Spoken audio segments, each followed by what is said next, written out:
Did you ever color outside the lines?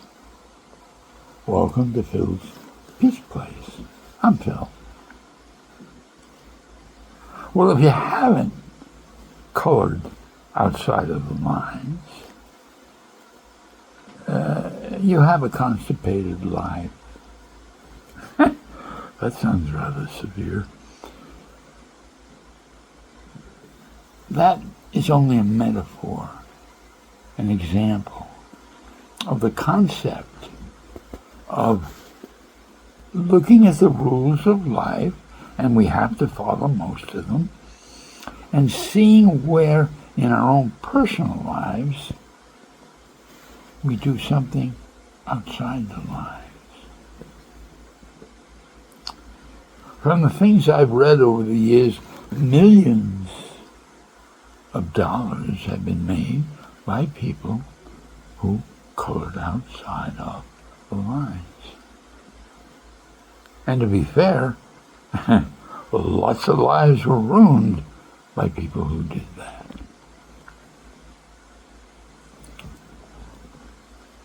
I think, and this is kind of a new thought for me, I think I've been coloring outside the lines all of my life.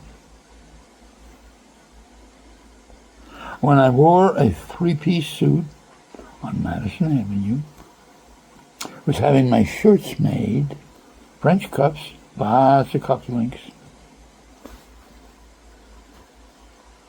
I wasn't very happy. So my subconscious inspired me to screw up. The day I got fired, in the same breath, I said to my boss, I quit. And then what happened?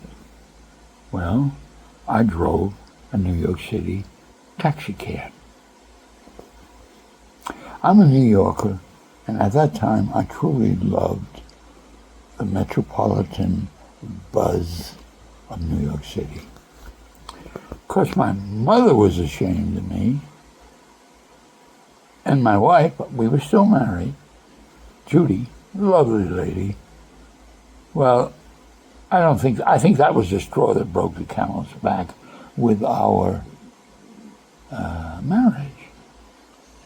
We had some other heavy-duty problems laid on us as young married, and they did have an effect that I think deleted the comfort of our marriage.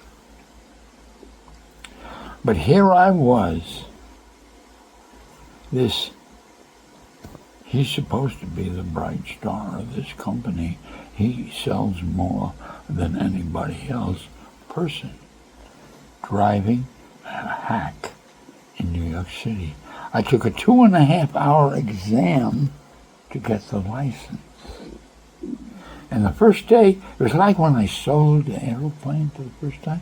First day, I slipped my license in that holder under the light, and I took my cab out into the world, and somebody jumped in. That particular man, I picked up again, and we had a wonderful talk. And I began to realize that not only was I enjoying driving this cab all over New York City, what a place to have an adventure. I was making a decent living, my tips and my wages. We weren't starving, but I think my wife, I do not blame her, and my mother, she was a little short on tolerance, were ashamed of me. One day I'm cruising down Fifth Avenue, and I see this woman. I pick her up, and she's this 50-year-old secretary for Alexander Smith, the company I worked for originally, 295 Fifth Avenue. She was the kind of lady, I don't think she was married, but she got out of high school and she went to work for this company. Well, our licenses were big with our name, our photograph, name in large letters, and a light. And she sees it's me. And I said, "Good evening, Shirley. Where do you want to go?" And she didn't know how to talk to me. She was embarrassed because this bright young star was driving a cab. I felt sorry for her because she didn't understand, my wife didn't understand, and my mother didn't understand why for the first time in years I was working and enjoying it immensely. It's New York City. The world crisscrosses there. So every time the back door would open, a new one-act play would come in. This is dynamite. One of my professors is the head of the Department of Drama at CSI, and he identified with that when I read it in class.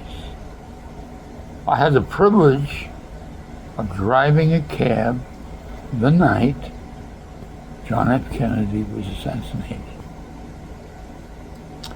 As a writer, you can't imagine the wonderful things that occurred in that cab that night. So I guess when I'm suggesting friends and neighbors, don't go crazy. Don't dive in head first to a 1-foot pool. That's crazy.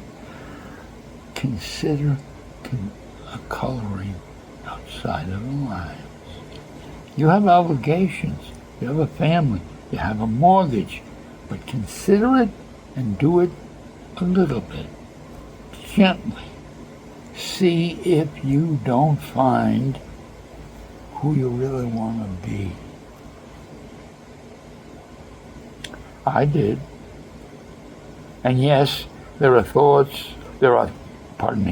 people who think I screwed up my life based on potential.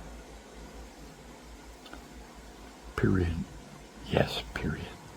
I improved my life, and I thank God every night that I don't know where it came from, but I had the bravery to color outside the lines. Give it a try, my friends. Do it cautiously. As I often say, don't dive in head first. That's crazy. Do it cautiously and see if there isn't something good for you when you do that. Thank you for listening. I hope you have a wonderful evening. God bless.